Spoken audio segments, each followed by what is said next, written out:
정의박해는 1827년 순조 27년 전라도 곡성현 덕실마을 옹기촌 천주교 신자들에 대한 곡성 현가문 탄압과 억압으로 시작이 되었습니다.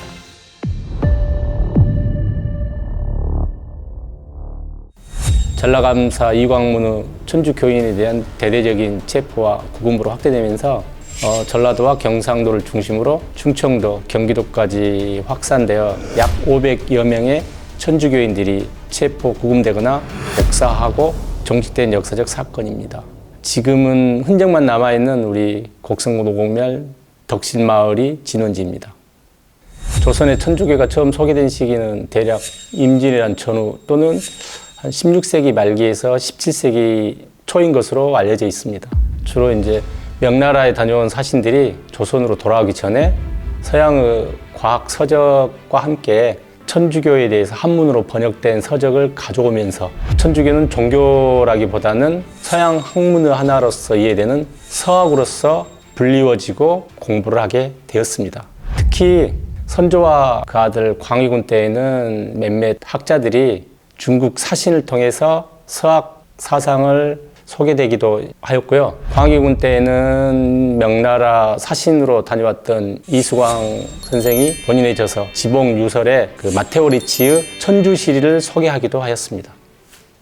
그 조선의 천주교가 받아들여지는 것에 대해서는 크게 세 가지로 이야기를 할 수가 있습니다. 첫째는 조선 천주교는 다른 나라 교회 설립 과정하고는 완전 달라요. 선교사의 입국 활동 없이 우리 그 조선의 일부 지식인들이 서학이라는 학문으로 받아들여서 공부한 끝에 본인들이 천주교 신앙을 깨우치고 그리고 신앙 공동체를 이루면서 천주교가 시작이 되었습니다. 그런 부분은 조선의 그 전통적인 유교적 가치와고 정면 충돌이 되는 근대화의 시작이라는 그러한 역사적 배경이 있습니다. 두 번째는 그 당시 조선 천주교인들은 성직자도 그리고 미사 전례도 없이 자발적으로 본인들의 신앙 공동체가 이루어지고 탄생이 되었다는 점에서 세계사에서 유래를 찾아볼 수 없습니다. 그리고 세 번째는 약 100여 년간 천주교인들이 이루 말할 수 없는 그러한 혹독한 박해를 겪으면서도 우리 이웃나라인 일본하고 중국의 천주교회처럼 퇴화되지 않고 오히려 신앙심이 더 심화되고 교세가 확장되면서 평신도 중심의 신앙생활이 이루어졌다는 그런 특성이 있습니다. 이와 같이 크게 세 가지로 함축해서 말씀드릴 수가 있습니다. 그 조선 박해의 시작은 천주교에서 조상 제사 금지령을 내렸습니다. 그게 발단이 되어서 윤지충, 권상현이 순교한 신해박해와 그리고 주문모 신부, 정약종, 이승훈 등 초대 교회 지도자들이 순교하면서 수백 명의 천주교 신도들을 탄압한 신유박해 등 천주교에 대한 박해가 연속적으로 일어났습니다. 그러나 이처럼 조선 후기의 그렇게 암울하고 어두운 상황에서도 천주교인들은 눈에 띄지 않는 곳에서 숨어서 나름의 신앙의 문화를 이루면서 자생적으로 자기들의 신앙생활을 구축해 나갔습니다.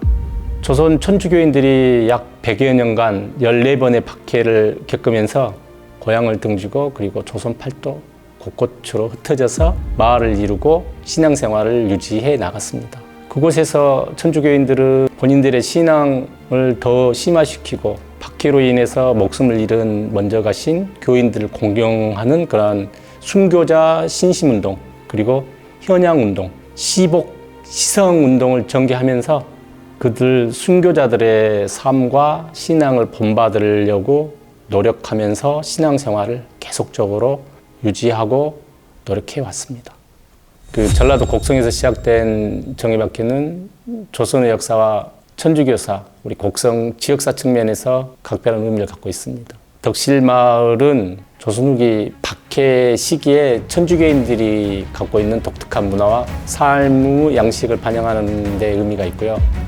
당시 천주교인들이 모든 탄압, 박해를 피해서 눈에 띄지 않는 산골에 자리를 잡고 교촌을 이루고 생활해왔는데 정의박해 진원지 우리 곡성현 덕실마을 옹기촌 또한 그하고 같은 배경, 환경을 바탕으로 형성된 전형적인 신앙 교촌 중에 하나입니다.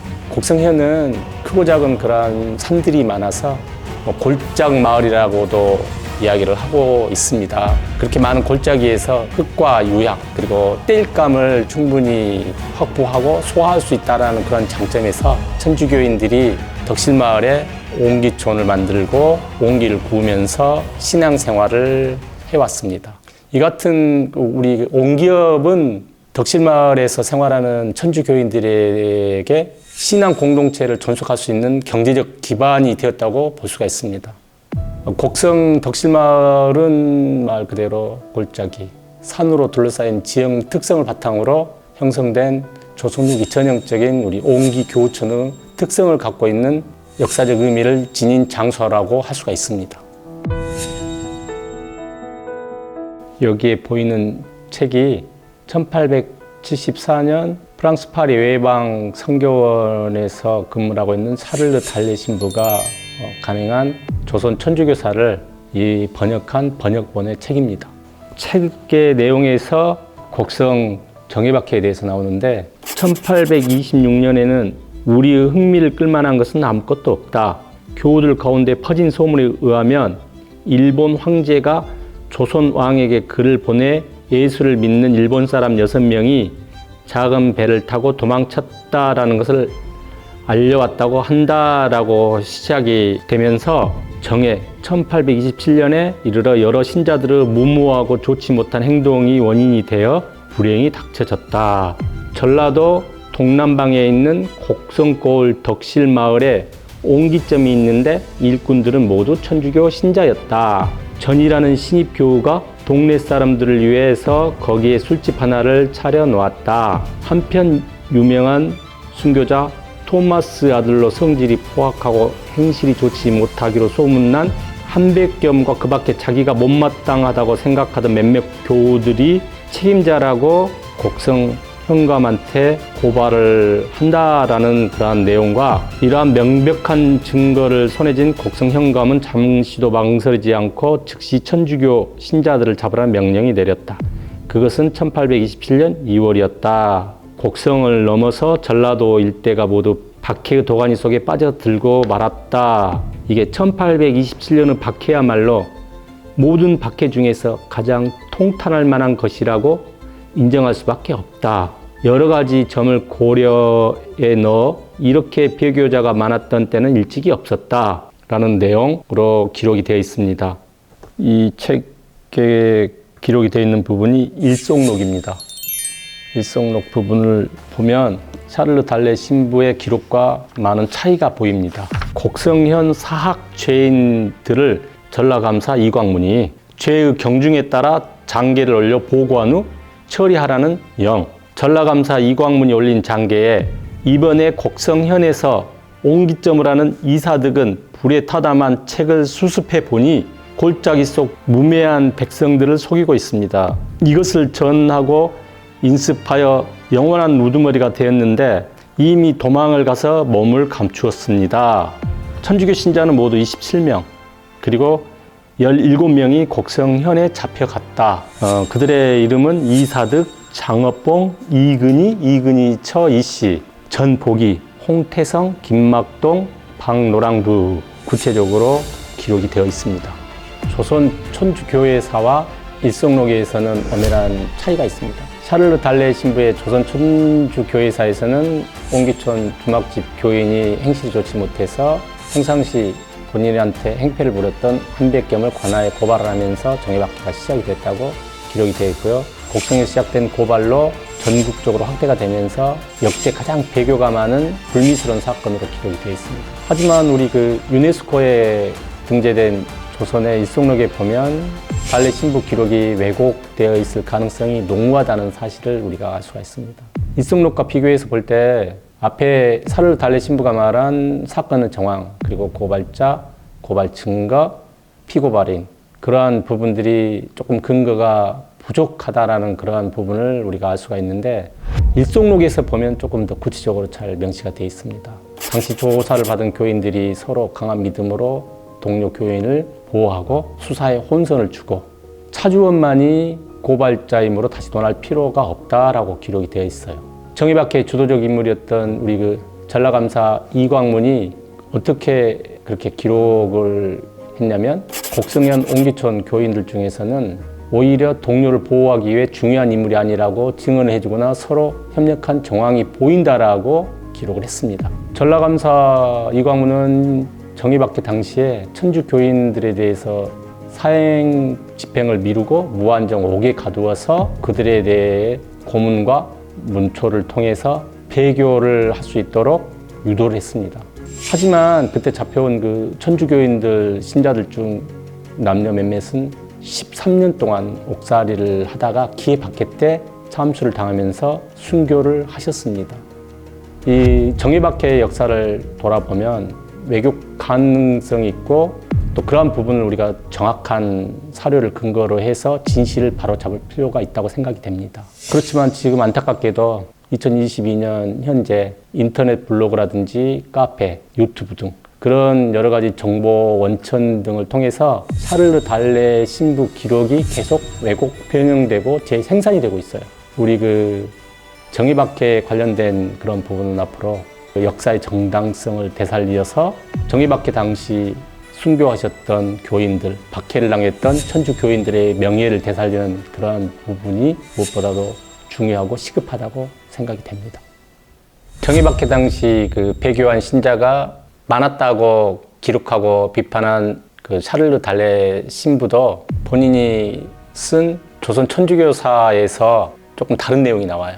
어떤 내용이냐면 같은 시기에 체포된 다른 천주교 신자들도 많이 배교로 박해를 모면하였다. 하지만 이들은 모두가 나중에 순교하는 행복을 얻었다라고 기록했습니다. 샤를르 달레 신부가 정의박해의 배교자라고 낙인된 천주교인들은 샤를르 달레 신부 기록에서조차도 그들은 배교자이자 순교자입니다.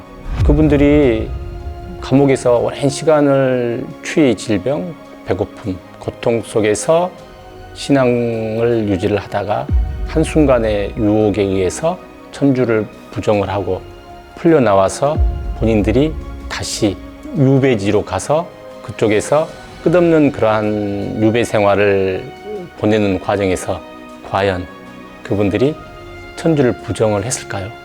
저는 그러지 않았다고 생각을 합니다. 한순간에 본인의 실수지만 다시 본인이 회개하고 반성해서 다시 신앙의 마음을 바로잡고 천주를 향한 그러한 굳은 믿음과 복음으로 본인이 그러한 기나긴 세월을 보냈을 겁니다. 전라도 곡성현 덕실마을 우리 옹기촌 교우들 또한 복음과 함께 천주를 섬기며 배교하지 않는 신실한 신앙인들이었을 것입니다. 지금 우리 사회에서는 조선 천주교 역사에 대한 그런 부분을 종교의 영역이라는 그런 이름으로 축소하는 경향이 일부 있어요. 그런데 그 조선 천주교인들은 신앙과 사상의 자유를 본인들이 지키기 위해서 그런 탄압의 거대한 그런 역사 흐름 속에서 본인들이 무수하게 희생을 하고 본인을 바친 그러한 부분을 종교적 측면에서만 바라보면 그분들의 역사를 배제시키는 그런 결과를 초래할 수가 있습니다. 약 100년 넘게 이어진 그런 박해와 탄압을 신앙으로 본인들이 이기고 극복하려고 했던 그러한 천주교인들의 노력은 그냥 단순하게 종교적 의미를 넘어서 조선의 그러한 유교적, 지배적 가치로부터 자신의 신앙과 사상의 자유를 지키고자 하는 그러한 저항, 더 나아가서는 새로운 신분, 새로운 신앙, 새로운 사상의 시작이 된 근대화의 시작이라고 역사적인 평가를 다시 받아야 된다고 생각을 합니다. 이런 그런 문제의식을 바탕으로 천주교 박해 역사 또한 천주교인만의 전유물이 아니라 우리 모두의 역사로 기억되고 전승되어야 할 것 같습니다.